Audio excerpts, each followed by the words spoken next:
Schönen Abend zusammen. Merci, dass ihr die Reise seid. Also ich weiß nicht für euch, aber für mich ist es die erste Kehr since Montag, dass ich so viele Leute gesehen habe. Merci vielmals, dass ihr ihre Angst an den ganzen Pandemie so überholt habt, für heute mit uns zu sehen. I will switch in English, and as the co-coordinator of the CEL, the Transition Hub here in Luxembourg, I would like to welcome you, to our inaugural evening of the Transition Days. I would like to welcome each of you to the most important one. The transition movement will celebrate in a few weeks its 10th anniversary. 10 years that people in Luxembourg have been coming together to create a future that is more respectful of our planet's resources. The transition movement in Luxembourg is incarnated through 9 regional groups, thematic groups, 4 projects financed by the Ministry of the Environment, the Ministry of the Culture, the Œuvre Nationale de Secours Grande Duchesse Charlotte, and the towns of Beaufort, Esch, and Vils. Tonight, I would also especially thank Neumünster for this partnership. We are really proud and really happy to be here for the whole transition days. Talking about transition implies, above all, that we are aware that our society will undergo major disruptions in the coming years, linked in particular to climate change, the end of cheap energy, and the end of the economic growth that directly result from it. Through concrete and positive action, it is a question of demonstrating that everyone is capable of acting, of being creative, and of expressing skills. Citizens who make their own currency, create their own vegetable garden, relocated the economy, build differently, or found energy cooperatives. The transition days, which will take place for the second time over a long weekend, are part of the desire to open up space for reflection, exchange, connection, and inspiration. As I said, the transition days are normally a festival of 3 days to come and feed on the ideas of transition. Forced by the pandemic, we had to be imaginative. And with the transition network and our partners, we wanted to maintain these spaces of exchange that are sorely lacking in troubled times. Therefore, we choose the symbolism of a house and its 9 different rooms to address the question of how to live together in a one-world planet. Vast question, isn't it? That's why we are going to deconstruct it month by month before living together from June 11 to June 13, the festival, which we will have already launched the milestones of the resilient, just, and responsible society we dream of here today. Because we wanted everyone to find the entrance door that suits them, there will be a monthly conference, a public event, a video performance, d'ailleurs.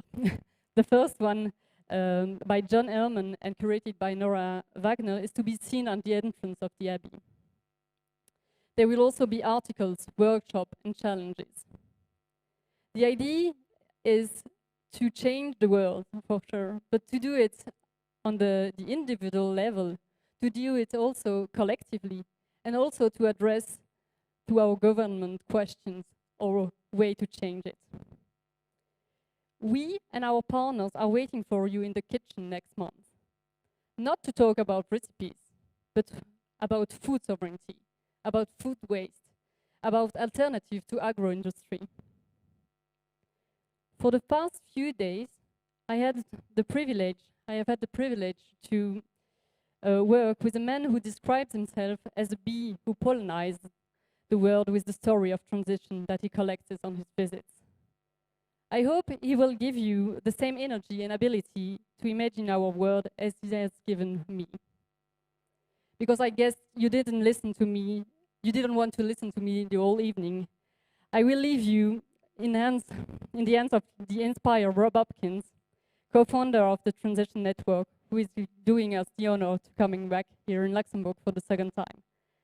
I wish you a beautiful immersion into this resilient world.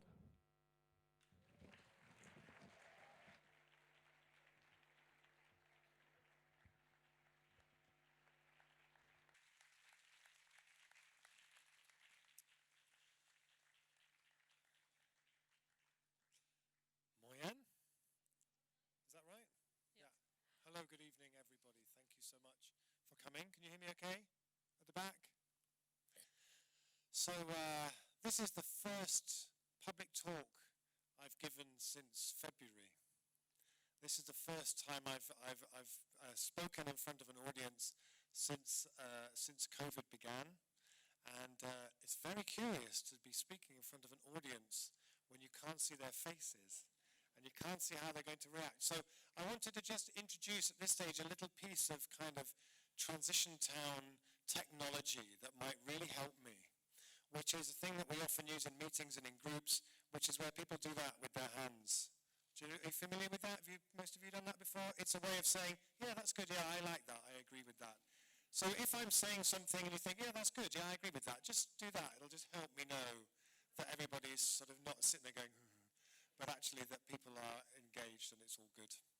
So, yeah, thank you so much for being here. And it's a real honor to be the person starting the Transition Days festival off. It's wonderful, and I always love coming to Luxembourg and seeing what's happening here with transition. It's really inspirational, and spending a few days with the wonderful people who are working so hard to support it here in this country. Excuse me, that was not a... Don't worry, don't worry. So, I want to talk to you this evening about imagination. And this isn't going to be an evening where you can just sit and listen all evening. Occasionally I might get you to do things too. And I want to share some of the key ideas that are in the book that was published in French recently, which was called What If? And I want to start, like I think we should start everything really, with what Extinction Rebellion would call tell the truth. You know, we have to be really clear and honest about the fact that we are now in a climate and ecological emergency. We are anybody who is still imagining that climate change is something that may happen in the future. We are in climate change now. We are now in a situation where the mission is with phenomenal urgency to reduce as best we can the scale and the extent to which that will unfold. There are now 1 million species at risk of extinction on the planet, and 200 species go extinct every day. And already having gone up 1.1 degrees on pre-industrial levels, we're seeing the most appalling things happen. So the urgency to reduce the carbon out of our society, while at the same time using that as the pretext, as the context for addressing the many other challenges that we face in the world, is absolutely and utterly imperative. And I'm only going to show you this. Don't think, oh God, he's going to show us graphs all night. I'm going to show you just one graph, and I'm not even showing it to you as a graph. I'm showing it to you as a story. Because I like to think that actually it's a nice way to imagine that we are standing on top of a mountain.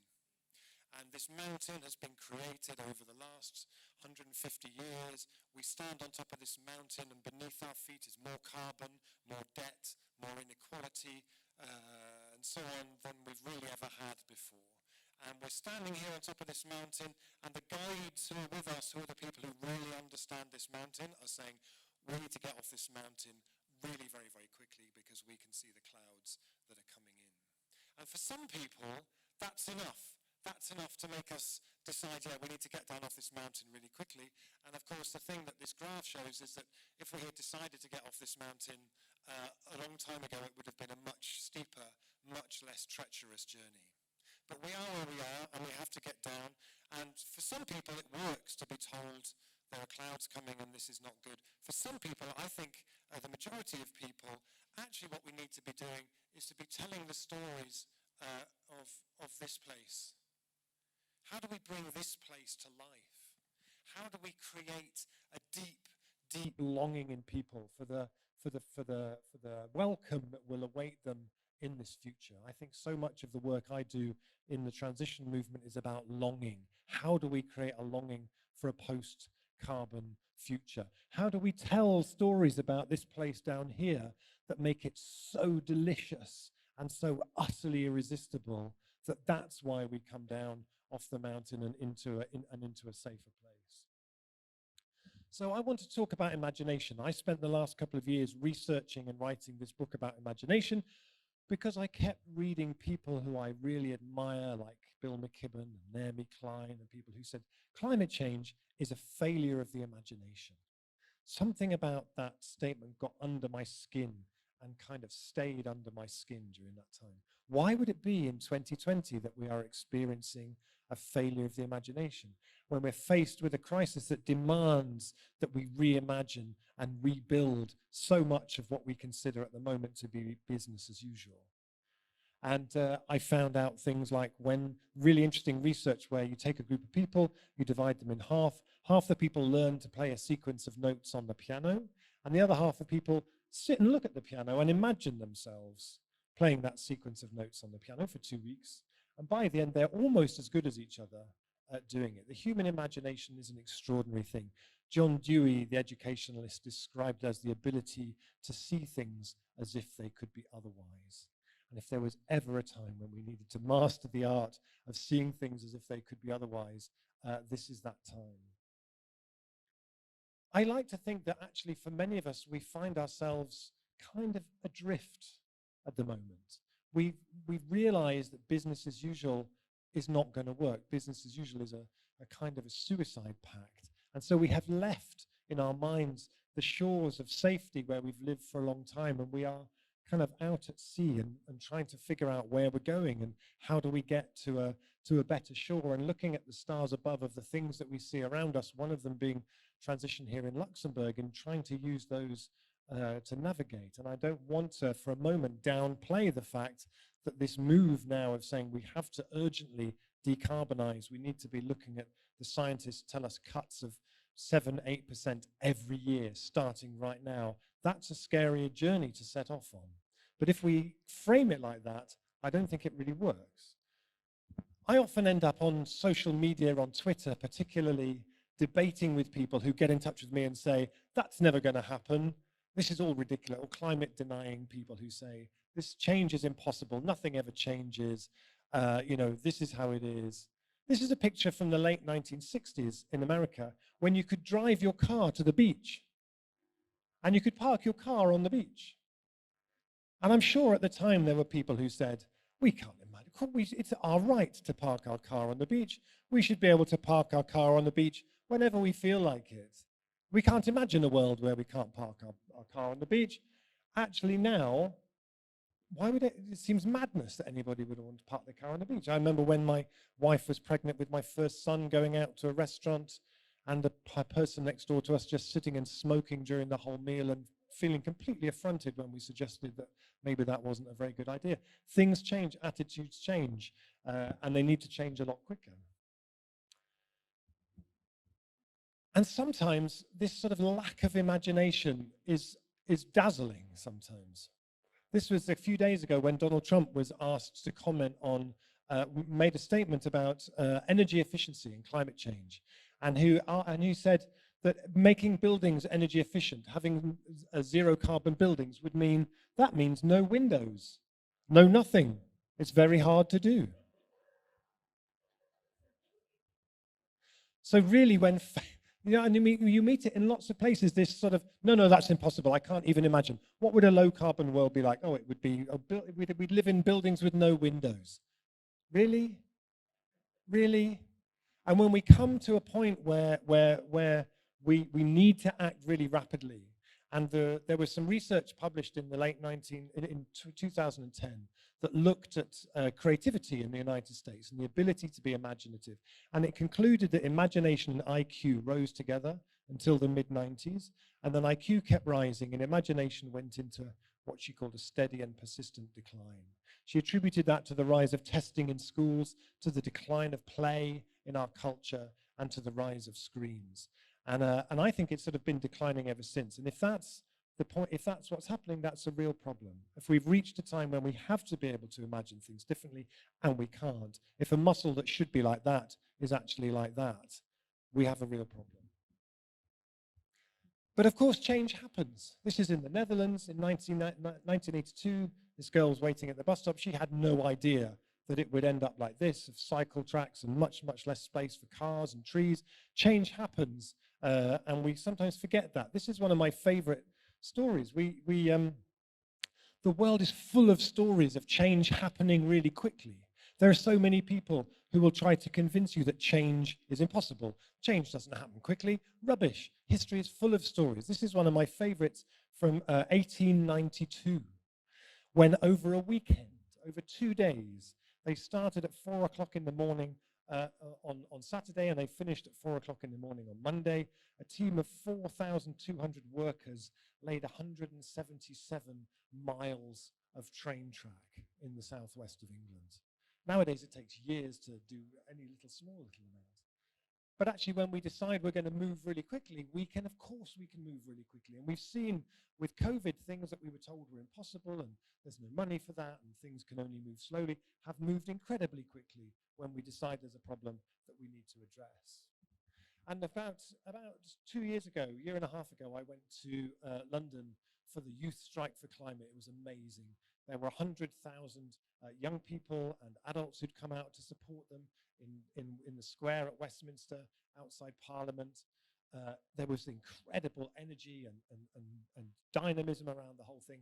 And I remember thinking, what if this day today is the day that we look back to as the tipping point? If history will look back and say that was the day that the direction started to tip and move in the opposite direction, because it's so important, I think, that we're able to see beyond where we are and to see the possibility of that happening and that kind of change in direction taking place. So, I would like to invite you to do something now,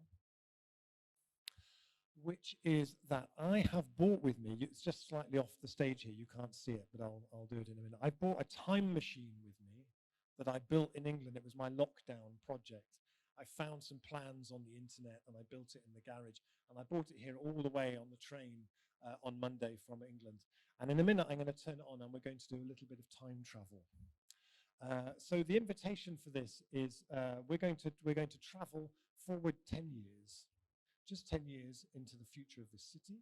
But so I'd like to invite you to get yourself comfortable and to close your eyes.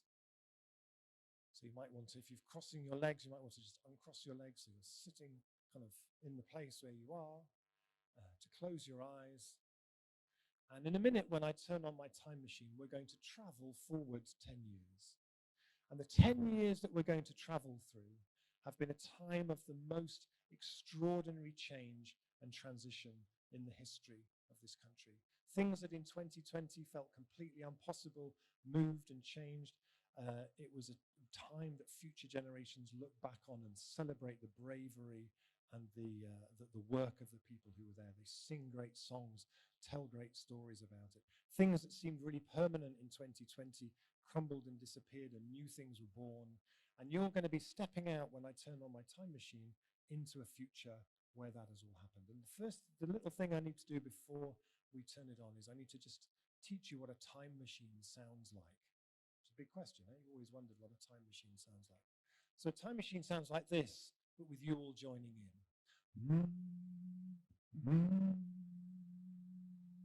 You can be a little bit louder than that, maybe, I'm sure. Beautiful, very good. So when I turn on the time machine, that's what it sounds like.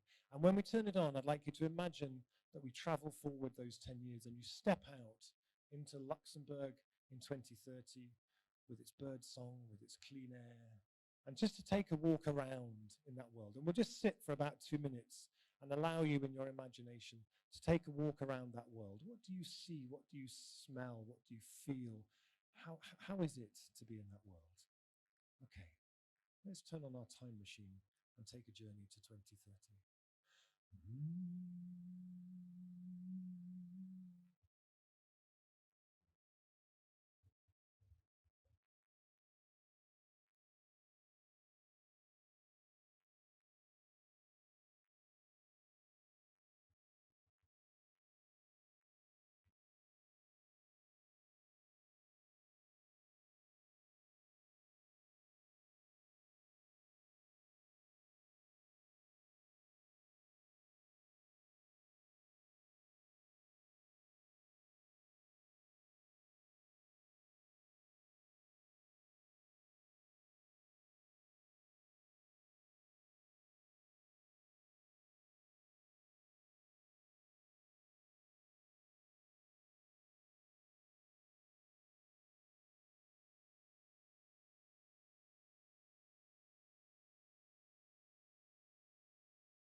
just take a couple of minutes.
Okay, thank you. Thank you all very much for that.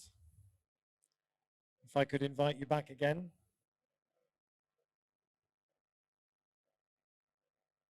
Thank you. Is there anybody who has anything they'd like to share? Any observation or anything they would like to share from that? Yeah.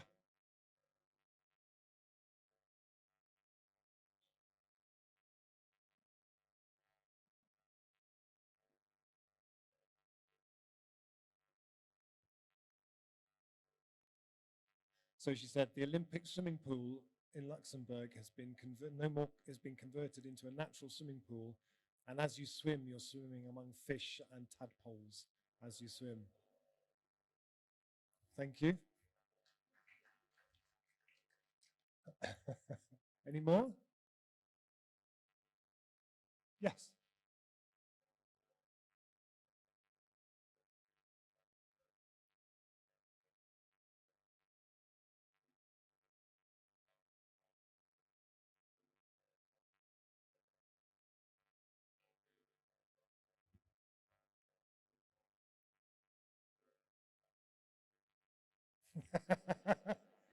Thank you. Did everybody hear that?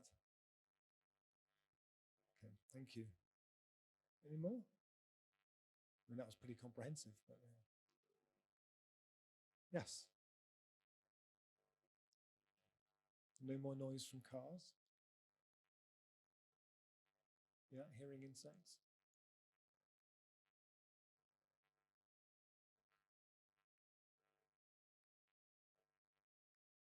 Smelling a really lovely smell like lavender.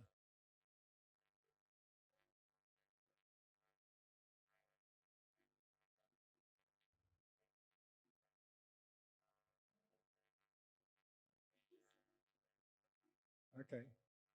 So the lady who was saying that she was here with her son, who was even more imaginative than she was during that exercise. Maybe one more? Is there one more? Yes.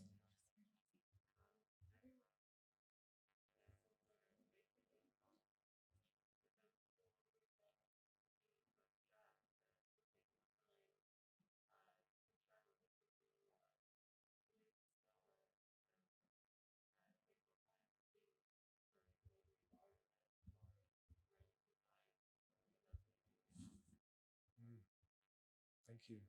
Yeah, we'll come back to Universal Basic Income in a little while. Well, thank you all so much for doing that. I've done that exercise with groups of 10 people in a room, and I've done it with 1,500 people in a hall in Belgium. And the reason that it's really important, I think, to do that is that the poet Rilke once said, "The future must enter into you a long time before it happens." So beautiful, I'm going to say it again. The future must enter into you a long time before it happens. And there's an artist called James Mackay who draws the future. I think of him as the man who draws the future. This is his drawing of the city he lives in, of Leeds. If it became the most biodiverse city in the world, how do we bring that alive for people so that we can start to create that longing for a world in which it happens? Because if all it took to convince people was facts and figures and numbers, we'd have cracked this years ago. That's clearly not enough.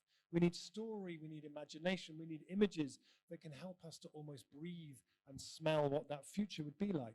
What if we were to live in cities where we had taken up the streets, we had taken them back from the cars, and instead we filled those streets with food, with people, with children walking to school through food being grown? This is all entirely possible. And as cities recover from COVID and start to think we need to get the cars out of these spaces, we can do anything with these spaces. Streets can become places for play, for conversation, for food, for forests, for all kinds of different things. And this might look like some kind of computer-generated image of a sort of fantasy, what 2030 might be like. This is 2 weeks ago in Belgium, in Brussels, in a neighborhood there. And we've seen many scenes like this during COVID, where that exercise that you did, where you say there were no cars, the air was really clean, the birdsong was really loud. We had 2 months, 3 months during lockdown where that became a reality. I've done this exercise for ages, and people leave and they go, well, that was really nice. And then they go out into the world and they're like, well, that's never going to happen. But actually, we've had that and had a taste of that now. This is a little clip I want to show you from a film which is going to be released on the 30th of this month, which is called That, which I won't attempt to pronounce. No, I won't. We went to an early screening of it the other day, and there was one little clip in it. The whole film's great, go and see it. But there's one little clip in it that I just thought was so beautiful that I asked them to give me the clip so that I could share it with you this evening. I just thought it was a really beautiful way of doing this. Unabhängig denken, überhaupt einfach mal Alternativen denken, eine Änderung zu bewirken, Niveau von Bewusstsein in der Natur, von unserer Platz in der Welt, dass wir einfach alles können nach vorstellen, natürlich nicht nur eine Revolution starten, natürlich einfach, dass wir es da Erlaubnis gehen, zu probieren.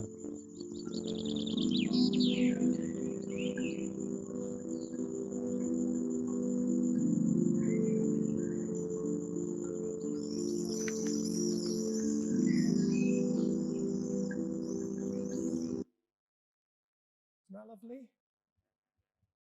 I really like that, and we need more stuff like that. So, the thing that I want to share with you this evening, what I'm hoping to give you this evening is something that you can use, something you can take away, you can use in your organizations, you can use in all kinds of different settings, and it's something that we call the imagination sundial. And it came out of some work after I'd written the book. A guy called Rob Shorter, who was living in my house, who read an early manuscript, who was writing his master's thesis at Schumacher College, took that and based on a lot of conversations we had, created this. And the idea of this is, if we accept the premise, as I hope you do by now, that we are living at a time where our collective imagination is in decline and our very survival depends on us being able to expand and increase and exercise that imagination muscle, how do we do it? Where do we start? What are the ingredients for how we rebuild the collective imagination? And I think there are 4 things. And what I'm going to do is go through each of them and tell you some stories that will hopefully help them to make sense. So the first one is space. You all know in your lives, the times you are at your most imaginative is when you have space. Your best ideas didn't come to you when you had a deadline at 8 o'clock that night and you're sitting anxious and stressed in front of your computer. Albert Einstein always said his best ideas came when he rode his bicycle in the forest. But increasingly, that space is designed out of our work lives, out of our home lives. We have less and less space for daydreaming, for thinking of different possibilities. That space is kind of disappearing. In some movements, like Extinction Rebellion, like Transition Town Talk, like the transition movement, actually we're really good, I think, at designing space into our meetings. We have space to connect with each other, to meet, to celebrate each other, to do all kinds of things. Designing that space in is really, really important. But in many, many places that doesn't happen. How do we bring space back into our work lives? How do we bring space into our lives as in politics or whatever? It's fundamentally important that we make space for the imagination, that we do so in our communities. This is in my town, just before lockdown, a big community event that said that we had declared a climate emergency. What next? Really well facilitated opportunity for people to come together. These kind of spaces don't happen otherwise. Where do these what-if spaces happen, where we can come together with other people and think about the future in different ways? So creating those spaces is really important. Creating spaces, this is one of the projects that I visited when I was researching the book in Bristol, called Playing Out.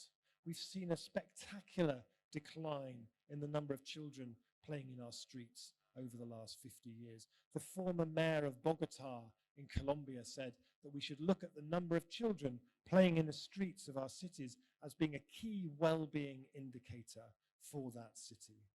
But you'd almost think that it had been driven off and completely got rid of.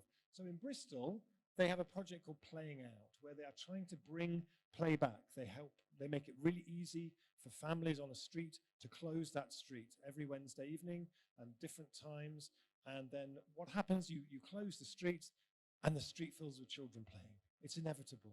One mother said, all you need to do is get rid of the cars and this happens. I spoke to one father who said, well, after doing this for 6 months, we all realized that actually we quite liked each other. And you started to get a taste of actually a street full of children playing was one of the things that connected all the people on that street. And when the children disappear inside to their tablets, whether of the medicinal or the electronic variety, the community around starts to crumble as well. And this was such a fantastic project to see. All you have to do is make the space, and this is what happens. So space is the first thing that I want to share with you today. The second one is place. We need places in our towns, in our cities, where we visit, and it kind of shifts our sense of what's possible. Our imagining of the future changes after we've been there. This is in London, where a transition group one Saturday took a whole load of beautiful fruit trees in blossom down to the high street and put them at intervals along the high street and turned that high street that people know really well, they see it every day, they turned it into an orchard for the day. And they stopped people as they went past and asked them what they thought and talked to them about their memories of trees and fruit trees in their life. They found a home for all the trees, but they gave people a way of, afterwards, you never quite look at that high street in the same way again. Once you've had a taste that it could be an orchard, why would you ever be satisfied with it not being an orchard? This was Extinction Rebellion in last year on Waterloo Bridge in London. My wife is very, very active in Extinction Rebellion. She's been arrested 4 times already. I think when they take her to the police station now, they just say, your usual cell, madam. Beautiful, self-organizing, completely non-violent, fantastic. And this was on Waterloo Bridge, and they occupied Waterloo Bridge for 2 weeks, and they turned it into a forest. They put trees all down the middle. People who walk to and fro for work talked about, every day it's busy cars, the air smells terrible. They were walking to work across a bridge with no cars, with trees. They could hear the birds. It was fantastic. And again, it's just you give people a taste. And after you've had that, you never look at that space in the same way again. This is one of my favorite projects that's happening around Paris in one of the transition groups in one of the suburbs in Paris, in Pré-Saint-Gervais, where they are trying to create an urban forest. There is a site that has been earmarked for housing, and they're saying, no, we should have a forest. We need a new forest here in the middle of the city. We should have a forest. It would be brilliant for biodiversity, for cooling the air, cleaning the air, and so on. But as well, it's a beautiful imagination project. We're bringing a forest back to the heart of our neighborhood in Paris. And this is the work of an amazing Austrian artist who does kind of pop-up forests. This is a forest on a football pitch, as you can see. But I love the idea of things that are like a pop-up tomorrow. We take a place people know well, and we give them an experience of actually the future that you all imagined when you close your eyes earlier on. How could you give people a taste of that right now in a way that's playful and artistic and creative? And it's why these movements really need art and artists. And taking places and transforming them can be done in lots of different ways. This guy here in the middle is called Jason Roberts. He's brilliant. He lives in Houston, Texas, and he runs a project called the Better Block Foundation.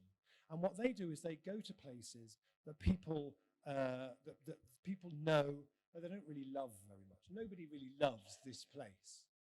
Nobody cares about this place. And the problem is that we build more and more places that nobody really cares about, and eventually we just end up not caring about anything. And so what they do is they go here and they talk to the people around and they say, what does this place need? What do you love? What do you value? And then they go back to their laboratory and they build stuff.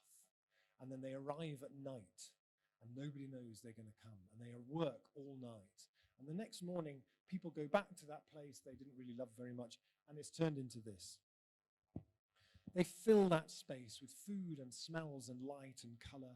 And also what they do is they break a lot of the local laws which prohibit this kind of thing happening. And then they print out all those laws and stick them on the walls. And they invite all the local officials to come down and they go, wow, this is great. Oh, so lovely what you've done. And they say, yeah, well, we broke this one and this one and this one and this one. And then they get them to change them. You know, so this idea that you take a place and you give people a taste of something different is really powerful. This is something that started in San Francisco, where a group of artists came together and said, where can we find affordable exhibition space? Exhibition space is really expensive in San Francisco. How can we afford a place to exhibit our work? And then one of them said, well, if we buy a ticket for a car parking space for the day, is there a rule anywhere that says we have to put a car in it? If you bought a ticket and just lay down in it and went to sleep, would that be okay? Yeah, I think it would, yeah. So they have a day they call Parking Day, where they take over parking spaces throughout the city and they turn them into little yoga studios. They turn them into places where people play games. They make little cafes. They make amazing kind of pop-up gardens. Some people got married in one, I think, a couple of years ago. They do whatever that is. I have absolutely no idea. But they do it in a way that is really playful and fantastic, and it comes and it goes, and it gives people a sense of how the world could be in a different and a better future. And this is Transition Liverpool at the moment are planning to do the same thing there. And they're working with a whole load of different local organizations, a real spectrum of organizations who work with young people and people across the city to get them involved so they all go out on one day and take over a whole load of parking spaces and build things and take them down. And I just think it's such a beautiful idea. And sometimes those places can be kind of can be mobile and can move around. And this is a thing that was built in my town called Chrysalis. It's a truck that can be turned into a cinema. It can be turned into a classroom. It collects things as it goes around. They call it a cabinet of curiosities. And it's full of things that people make, and it collects, and it becomes more and more eccentric and strange as it grows. And I love this idea of things that, again, that move around and are mobile places. And sometimes a place can be a whole town, a whole city. It'd be wonderful to imagine that in 10 years, Luxembourg is the place where people come and afterwards they leave and they completely understand what a low zero carbon future will be like, because that's what runs through the city. This is a town in France called Ungersheim that some of you might have heard of. It was in a film called Qu'est-ce qu'on attend. It's an amazing place to go, that after you've been there, everywhere else is sort of, you know, why aren't they like Ungersheim? They have incredible local food projects. Most of the food eaten in the local schools is grown on a market garden on the edge of the town that was established by the mayor. It trains local young people to grow food. They have the biggest solar farm in the region. They built a building to value add a lot of that produce to make more jobs. They have a local currency called the radish. They have all kinds of different things, and they had a school bus, and they sold a school bus, and they bought a horse instead, and the kids get taken to school by horse. It's quite an amazing place. But those places where we go, and then we never look at the world in the same way again, are really, really important. So space and place we've done. Practices. This is a really important, I'm going to take my jacket off, hold on. It's very warm down here. This is a part of your brain called the hippocampus. And the hippocampus is the part of your brain that is uniquely, is where your imagination and your memory both fire from. It's really important. The imagination and the memory are almost the same thing. It's also the part of the brain that is uniquely vulnerable to cortisol. When we're stressed, when we're anxious, people with post-traumatic stress disorder, their hippocampus can be up to 20% smaller than it would otherwise be. So as we live in a time which is an age of anxiety, with levels of anxiety people have never seen before, collectively our hippocampi are shrinking and shrinking. And that's really, really serious. So when I was researching this book, I wanted to see if I could find a place that was deliberately setting out to rebuild the hippocampus, a kind of a campus for the hippocampus, if you like.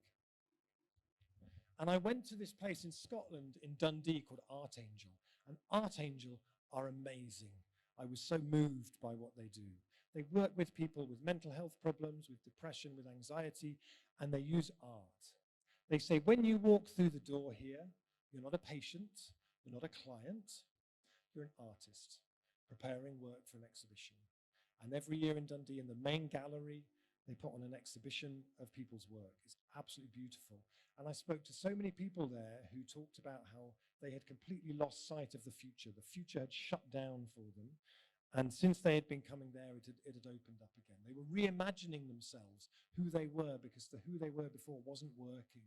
And it gave them the space to reimagine who they were. And every year at Archangel, in order to evaluate how they're doing, they give people a piece of paper with 2 outlines of a human body. Say, fill the first one in to show how you felt when you came here, and one to show how you feel now. And it was very moving looking through this pile. I just want to show you one which I don't think needs much explanation.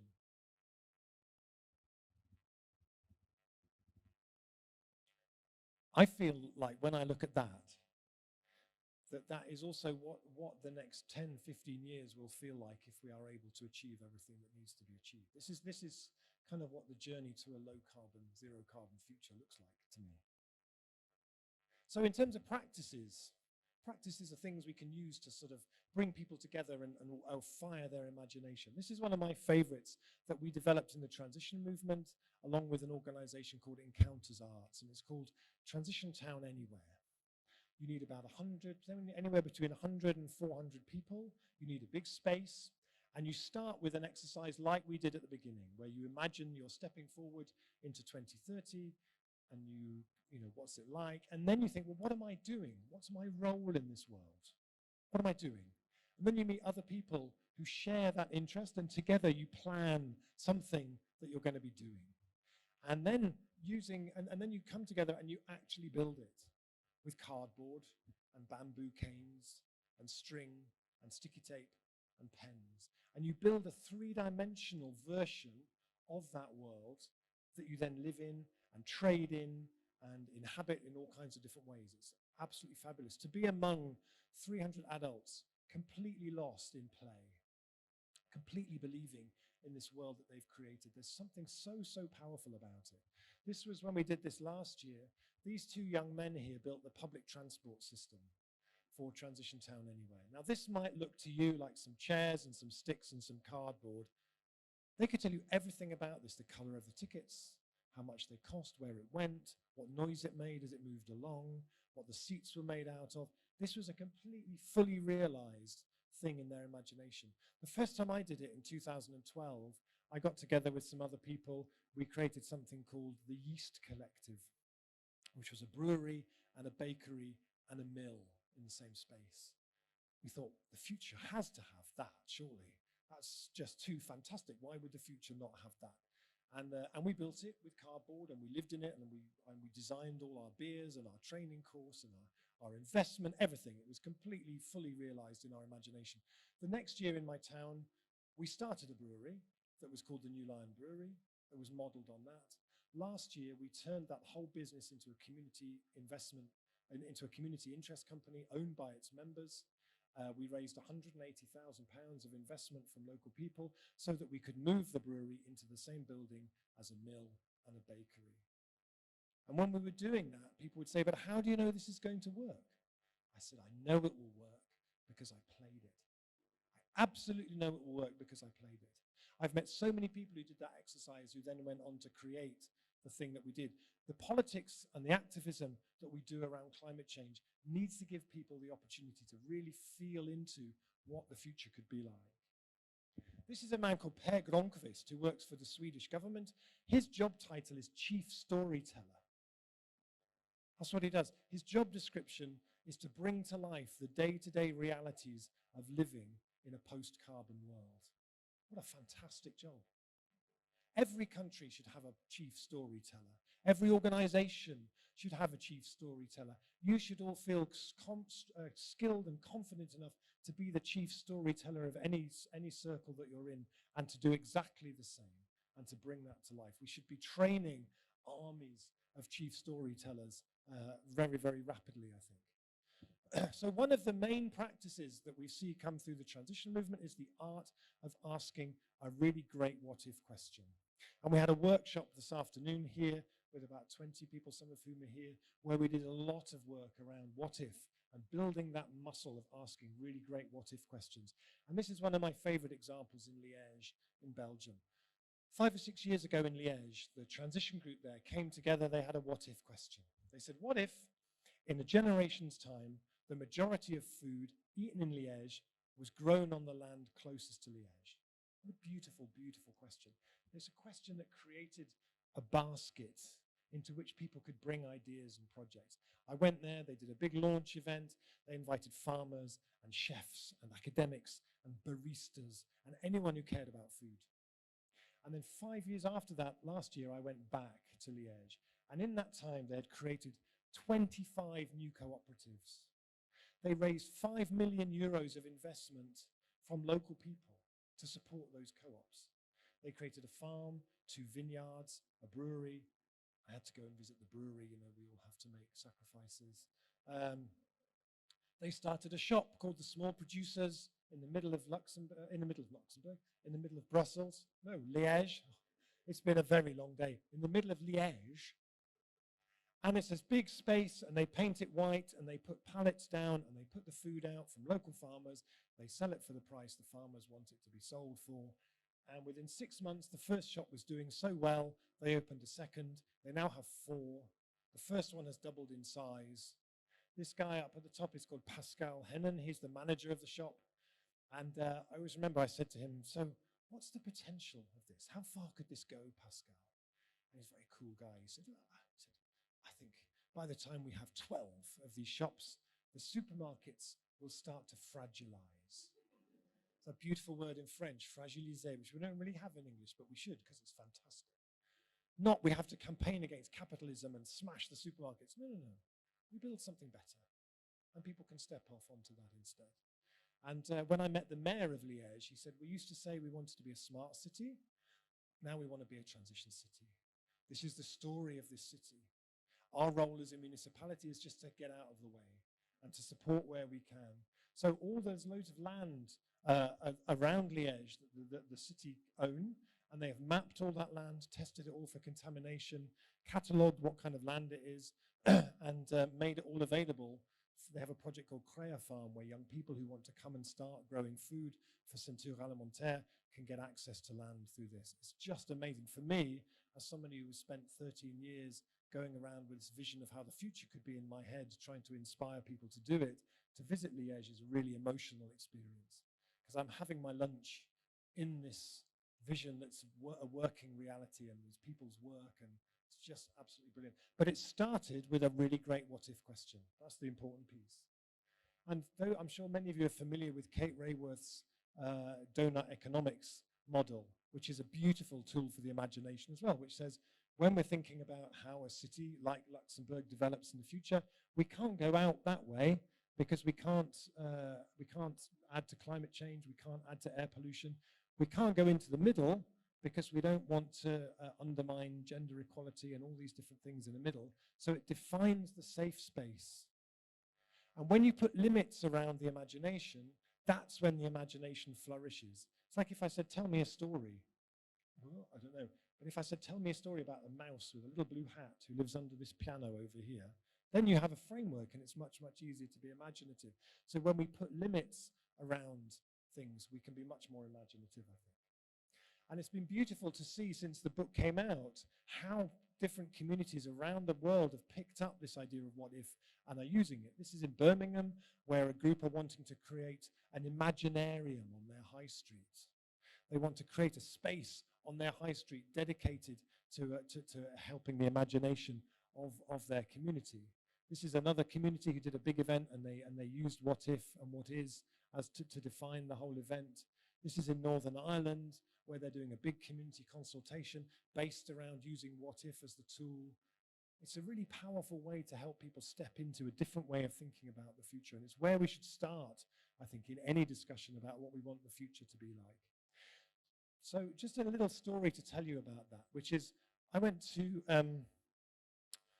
Austria just before lockdown to do some work with Patagonia, the clothing company, who are always seen as one of the world's most sustainable companies. And they asked me there with their European environment team to have a conversation about the fact that, yes, they were very sustainable, but were they acting as if this was a climate and ecological emergency? So we did different exercises on the first day. Second morning, we did what I called a walk of what if, where we went out into the snow in the mountains in groups of 6. And the invitation was to walk and to have a conversation around the question, what if Patagonia acted as if this was a climate and ecological emergency in everything that it did? And they walked in groups of 6, and I said, there's only 2 rules. The first one is, there's no limits. Don't be constrained by budgets or policies or whatever. Just be really imaginative. The second is, you are not allowed to say yes, but. Yes, but is banned. If somebody makes an idea, you're not allowed to say, yeah, but you can only respond with yes and, which is something that you learn if any of those of you who've done improvised theatre improv here. Yeah, so that's something that you have where someone says, do you like my hat? And the other person has to say, wow, it's a beautiful hat. Yes, it's, you yes and what the other person says. So they went out on this walk, and they came back after an hour, almost in a kind of altered state of consciousness. It was amazing, with this great long list of questions they'd come up with. And I said, write your what if questions down on pieces of paper. And then we said, imagine that side of the room is really, really urgent. This side of the room is not so urgent. In discussion with each other, arrange your questions along this line. So we ended up with the ones that were the best responses up at this end. And then we took some of those and we worked them up into viable ideas by the end of the day. But it really gave me a taste of when you create the right conditions, we are so imaginative and come up with such brilliant ideas. And this was just a little thing that we did today. This is an earlier version of it, where we work with people to make lots and lots of what if questions, and then we stick them all up like this on the door frame, and we call it the what if car wash. And it means that every time you walk in and out of the room, you walk under all of these things, and it's like having a kind of a shower in what if. It's rather nice. And this was during the lockdown. It was also this thing of seeing more where we could do this, or we could do this, starting, this is in Bristol, but we see more and more of this thing of saying, no, we need to talk about the future and look at it in different ways. So the very last one I want to share with you is pacts, which seems like a strange word to talk about in relation to the imagination. So far we've had space, place, and practices, but why do we need pacts? So this is in Derby, the museum in Derby, where it was a museum that was an industrial museum. It got a bit boring. Nobody really went there anymore. And so the council closed it, and they gave the keys to a woman called Hannah Fox, and they said, here's a little bit of money, have a play, see what you can think of. So she ran lots of events, what should happen here, kind of brainstorming events, fantastic. And then they reopened it as a museum, but as a space for people to come in. And the first thing they created was a workshop in the heart of the museum. And they invited local people to come, and every time they needed furniture or display cases or anything, they would invite the people to come and make them. So they put making back at the heart of it. They did a big consultation, what should this museum be in the future? and people said we wanted to be a museum of making. And what they've done here is, for the first time in the country, for a big construction project, rather than giving the whole contract to one company, they've given it to lots of different companies, and part of it has been that they have to include the community in every step of the whole thing. So what they did is they invited the community to be part of deciding what happens there, but then they've met them in the middle. And there's something profoundly respectful about that. And all of you have had the experience, I'm sure, of being invited to go to a consultation, to bring your imagination, to bring your ideas, and you write your great ideas on post-it notes, and then you go home, and then they throw them in the bin and do exactly what they were going to do anyway. If you invite the imagination, you have to meet it halfway. Otherwise, it just gives up in the end and kind of retreats, which I think is what we're seeing happening. This is in Mexico City. This woman here is called Gabriela Gomez Mont. She's amazing. When I interviewed her for the book, she said, imagination is not a luxury, which I've seen at least 3 people now have had T-shirts made with imagination is not a luxury written on them. And she works for the mayor of Mexico City, where she established what was basically a ministry of imagination, which sounds like something in a Harry Potter book. But in Mexico City, they have a ministry of imagination as part of the government. And their role is to look after the well-being of the imagination of the city. She said we should pay as much attention to the imagination as we do to the ability of people to move around in the city. They're all vital to the well-being of the city. And this is in Bologna, which was a story that really inspired me with the need for pacts. So in about 2012 in Bologna, the municipality started to notice that less and less people were getting involved in elections and in local democracy, like really quite troubling decline in the number of people voting. And then somebody went to see the mayor. He said, on my street, I have a bench, and I'd like to paint that bench a different color. Do you realize that for me to paint that bench a different color, I have to go through 6 different departments in your administration, and it will take me 9 months just to paint that bench? And so they realized that something needed to change. And so the municipality created what they called a civic imagination office, not a civic engagement office, not a civic participation office, a civic imagination office with 6 laboratories around the city. And each of those laboratories runs big events, big kind of community imagining events, future visioning, open space, these kind of things. But the really smart piece is that when at an event like that, the community comes up with a really great what-if question, the municipality says, okay, that's a great idea. How are we going to make that happen? We can offer this and this and this. What can you offer? That and that? Good. Okay, let's make a pact. And in the last 5 years in Bologna, they've made 500 pacts that range from making a little garden on a street to taking over an old office block and converting it into a place to train young people as classical musicians. If we invite the imagination, we have to meet it. Every level in every government or local government or business should have the duty, I think, to the one underneath it to invite their imagination and then to meet them in the middle. That's how we're going to really accelerate this and to grow it quickly.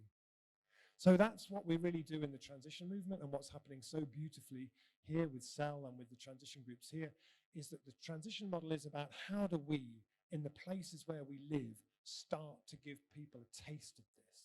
How do we start to bring it to life in a way that people can interact with and see and smell and taste a different kind of future? And whether it's a small project like growing food in your local school or sharing skills with other people, whether it's bigger things like a co-housing project, or whether it's really ambitious things like what they're doing in Liège, all of those things are just as important as each other, because each of them give people a taste of something different. The food market in, where are they? In Crystal Palace in London. Anyway, maybe they're not on there. The Transition Crystal Palace started a food market. They won all the awards for best new food market. And then when I said to them, why do you do this? They said, because we want our children to grow up thinking this is normal. And that feels like so important, that really runs through all of this stuff. So get involved in, if you're not already involved in transition where you are, get involved, put your time and energy and love into helping amazing things happen. So this is what I wanted to offer to you. If you want to find out more about this, on the blog that I do, robhopkins.net, you can find an article where this image is and a lot more description of it, and you can download it and you can use it. So I hope this is something that you might find useful in your life and in your work to bring more imagination to the world around you. And I've already told you that story. So I'm going to wrap up there. And just to say, if you want to find out anything else, that's the blog that I do. If you want to find out more about the transition movement, that's there. I recently started doing a new podcast series called From What If to What Next, where I invite the listeners to send in what if questions, and then I find the two best people to explore how we might move that from being a what if to being a what next to being a reality. There's 10 episodes already. It's great. If you want to get involved with that, please do. Thank you so much for your attention, and I really look forward to your questions. Thank you.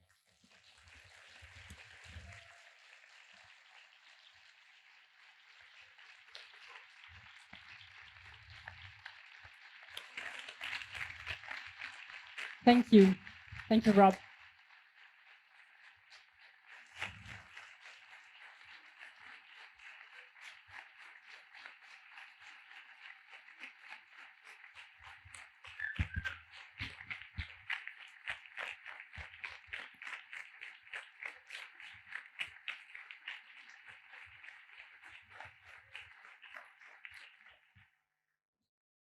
I'm once again allowed to take it off. You're not. So you have to keep it on. You will have time now to ask questions, but due to the pandemic, you have to shout. Yeah, and there is Nori and Thomas who are there to or to say out loud in the mic what you just said. So, and after it, I don't know if you saw it, but you have Ernst, which is outside with books, if you don't have books. So please go out this way and go back this way, because Rob will be here in order to sign a few books if you want to. Any questions or reflections or anything?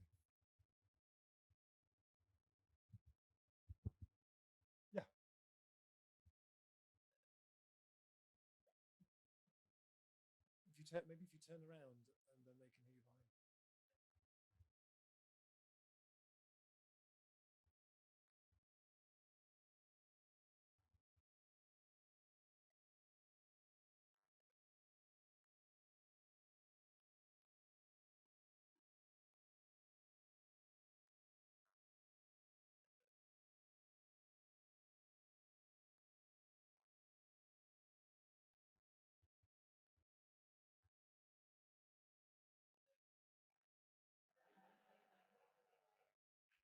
Thank you. Yeah, there was one of the people I interviewed for the book was a man called Stuart Candy, who is a futurist. And one of the things he remembered, he said, I just thought was brilliant. He said one of his proposals was that every time there is an election, the main candidates should have to make a 2 or 3 minute video that walks us through a day in the life in the future if they had been elected and their policies were implemented. You know, where's this going? Like, where are you taking us? Do you actually, are you just thinking we've just got to have another 3 or 4 years of this because that's what we've always had? Or are you actually taking us somewhere that has some kind of integrity and beauty and delightfulness about it? Because we really need to know that. And I thought that was a really good proposal. So maybe we could do that. But yeah, I'd love to do that. That would be brilliant. So I will come to you, so you don't have to shout, and I will repeat your question. That will make things easier. How can we become better to learn from each other when we do trial and error and really get new things started?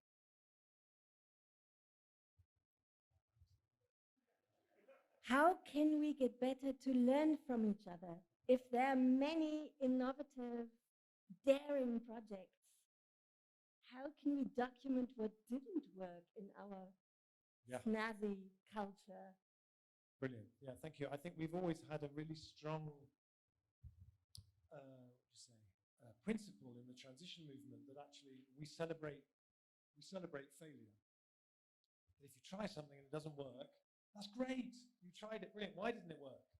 You know, can we figure out why it didn't work, and can we share why it didn't work? And I remember there was a transition group that started in Oxford, and they ran for about 2 years, and then they kind of ran out of steam.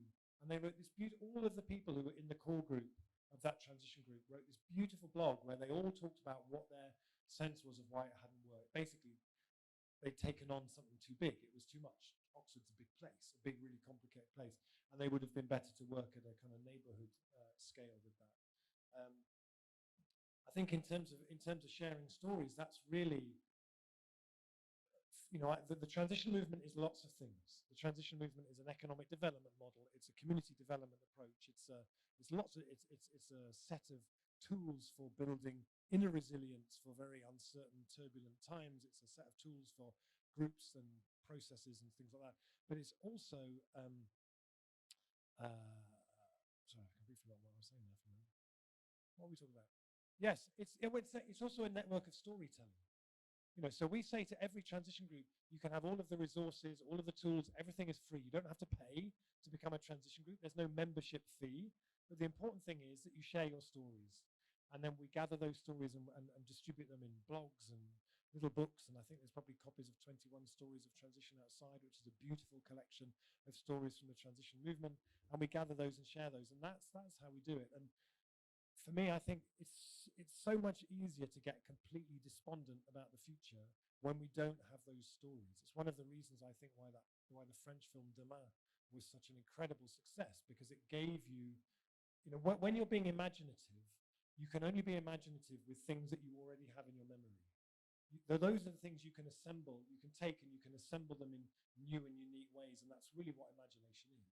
So what was so brilliant about that film was it filled your imagination cupboard up with great stories of, we could do food like that, energy like that, and so on and so on. And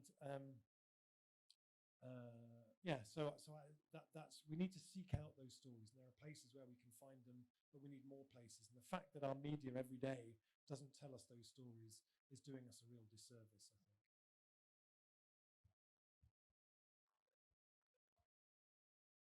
God, I hope so. Did you hear the question was, does science have a role to play? Yeah, absolutely, science has a role to play. We need to be cultivating the art of critical, particularly now in the sort of age of fake news and conspiracy theories, and we need to be really cultivating the art of critical thinking, and we need transition groups to be basing what they do on good science, and for me, climate change is fundamentally important to that. Once you really understand climate science and are able to defend climate science, it helps you to defend a lot of other things as well, I think. Hang on, there's a man with a microphone coming your way. Okay. Oh, yeah. It works. I think that the one dimension you talked about, the dimension of space, seems to me as very important and a determining factor, because often people don't have that space because they have maybe a family, they are two, they have 2 jobs to pay for rent, they have kids, and so they don't have much time and space to build the ideas. And when they take the time to build the ideas, often they evaporate because daily life takes over again. And what experience did you make in that sense? Where can people find the space, and how can you be efficient? Because you need to use that space in a very efficient matter to be able to make the pacts, and not to stay at, as you described it, nice post-its with nice ideas that we all subscribe to, but never really come to action. Yeah, great question. Thank you. One of the people I interviewed when I was researching the book said, imagination is a function of privilege. And I think there's something really important about when your basic needs on Maslow's hierarchy of needs, so shelter, food, security, and so on, aren't met, it's really, really hard to have an imaginative life. In the same way that if you are at high levels of anxiety and stress and trauma, it's also really hard. We have to acknowledge as well that colonization and systemic racism create terrible conditions. There's a beautiful quote, actually. I was reading a book by a woman called Adrienne Marie Brown called Emergent Strategy, which is fantastic. Who's a woman of color writing, brilliant. And she said, imagination is one of the spoils of colonization, which is in many ways claiming Who gets to imagine the future for a given geography? Losing our imagination is a symptom of trauma. We are living in the ancestral imagination of others with their longing for safety and abundance, a longing that didn't include us. So there's many factors that I think are combining and that are creating these kind of conditions. It's why I think we have to look at a 3 or a 4 day working week, at a universal basic income, which somebody mentioned earlier on, as being not just an economic strategy, but being a fundamental national imagination strategy. You know, if we start to look and say we need to intentionally rebuild our collective imagination, a universal basic income is absolutely a fundamental part of that, because it takes away the precarious nature of life that so many people experience. Because when we look at imagination, we aren't starting with a level playing field, and we need to level that up. And we need to also look at the brilliant research that was published in a book called Spirit Level, that looked at inequality, and that the more unequal a society becomes, the more mental illness you see, the more anxiety you see, the more you create the conditions for the contraction of the imagination. So pushing it back in the other way and making society much more equal, also we have to be reframing as a national imagination strategy.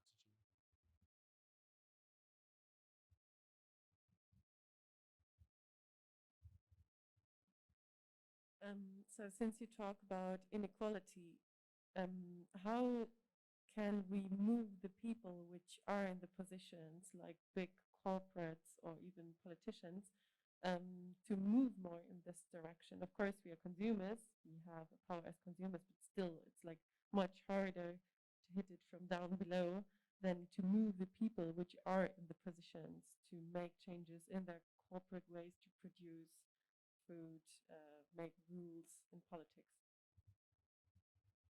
You know, I really, really wish I knew. Damn, he hasn't got the answers for everything. Yeah, you know, I think,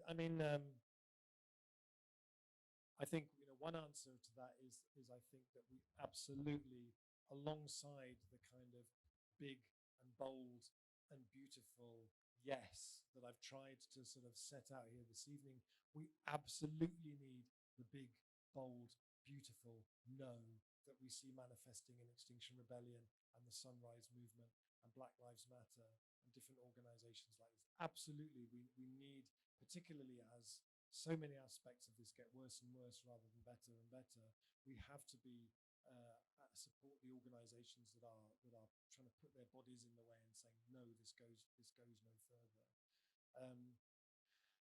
You know, I guess for me, my sense is that any invitations I get to get through the door into speaking to those people, I try and do.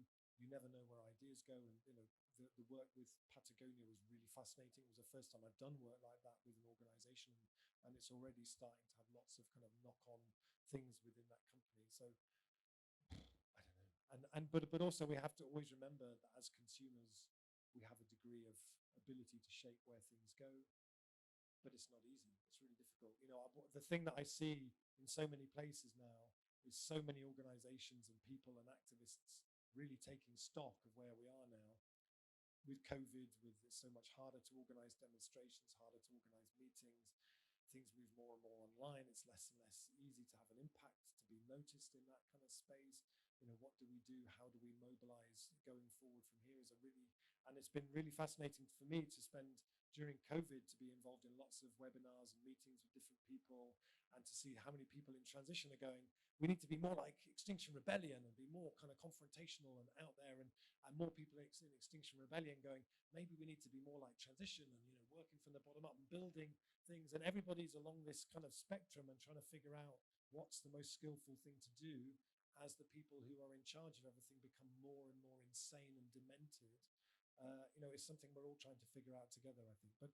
But I do feel like this imagination piece is a really key part of it, because if we aren't able to articulate, when so many people's mental picture of what a low carbon world would be like is either buildings with no windows or living in a cave eating cold potatoes, we have to become brilliant storytellers to bring that to life. This is, as I said at the beginning, is about longing for me. We have to build a cultural collective longing for something that is really different, and that's done through a whole range of different approaches. We haven't had anyone up at the top yet. Anyone up at the top? Thank you. Can I take off the mask to speak? Okay. Okay. No. Oh la la. I didn't tell you. No. Okay. Thank you very much. So we've spent already the afternoon together. It was really invigorating. So Just to say, that's because she came on the workshop, not Yeah. because we spent the afternoon Oh together. no. We Just were in a workshop for the with public other record. 20 people, so it was all safe and sound.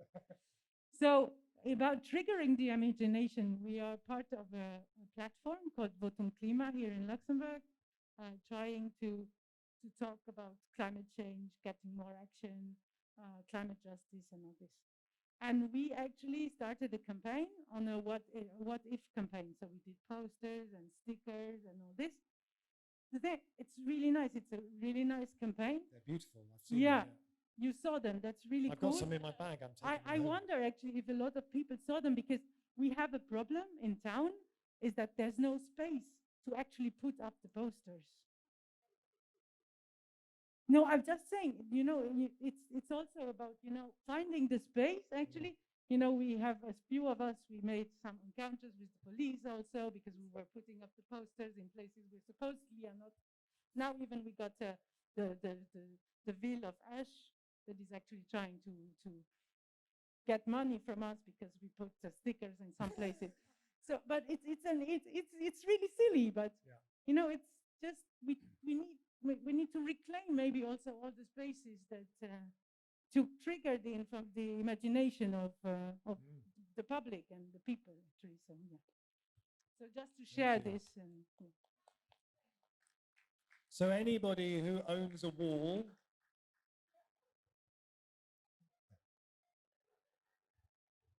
anybody who has a wall, put a sign on it saying posters welcome. I remember Banksy did that thing where he put up on a wall a thing that just said graffiti zone, graffiti welcome here or something. And then it just filled up with people doing graffiti all over it. Hang on, wait for the microphone to reach you. So there comes an idea.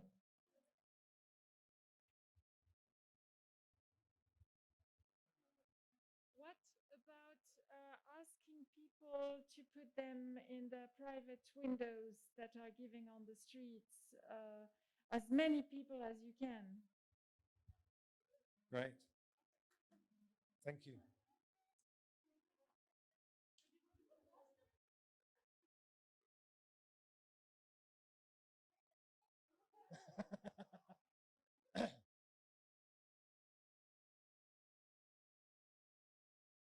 Any more?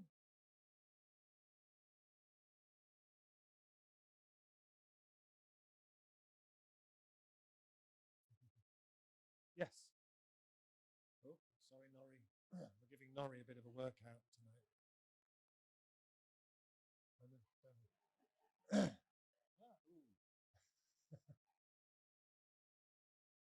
Actually, it might be better.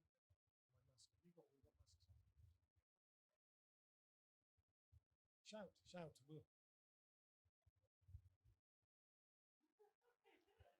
you. So in your talk, you put a lot of emphasis on space for imagination. And I was wondering, what I noticed is you started your talk with this very typical thing, so to say, to do. You outlined the problem. And this problem can very often feel very suffocating. It, drives families, whatever. The question essentially is, you've emphasized the role of the yes a lot, the yes and you've also said in connection with Extinction Rebellion, there's a role for the no. Now I'm wondering, what are these respective roles of the yes and the no? When should we really stand up and say, listen, no, and how are we to do this? You say no. And well, I think you've elaborated quite a bit about the yes, so I would be more interested in no. Okay. I think it's an entirely personal thing, and that kind of, and I'm sure there are people here who've been part of that kind of activism that Extinction Rebellion do, where it's very, it's very intense. And I know when my wife comes back after 2 weeks of doing that, it takes about 2 months to energetically recuperate from that, because it's very, very intense. You're not sleeping very much, you're awake all the time, you're going to get people out of prison and really kind of confrontational things. But what really fascinated me when I went to in October, when they had the big rebellion in London then, was I went to Trafalgar Square. I went to give a talk at Trafalgar Square to the thing there. Every third person I met was, "Hi, we're Transition Liverpool. Hi, we're from Transition here. Hi, we're from Transition there." There's loads of people, transition people there, but they put their Extinction Rebellion hat on and they go and do that, and then they go home and then they do transition. And it's something where I don't think people are either or. I'm no or I'm yes. It's like the times call for us to do no, and I'm going to do that in a way that I feel I can do, and then I'm also going to do yes. And some people will find themselves at different places along that spectrum. It's entirely a personal choice, and it's entirely down, I think, for what people feel they can do. I feel like, so when my wife goes off to do that, I have to stay home and feed the dog and feed everybody. And there's a role in Extinction Rebellion, have the term of the hearth keeper, like the person who keeps the home going while the other person goes off and does Extinction Rebellion. So that's kind of my role in it. I'm not very good at that very kind of confrontational stuff. I did it when I was younger, and I found it too, I don't know, I couldn't do it. It was too stressed. It was very difficult. But she's brilliant at it. She's like, yeah, arrest me, whatever, So it's really something for each person to find their relationship with, I think.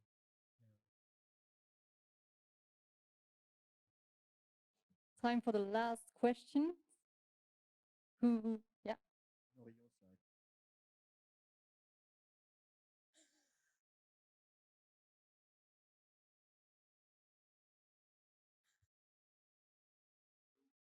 What if you move to Luxembourg?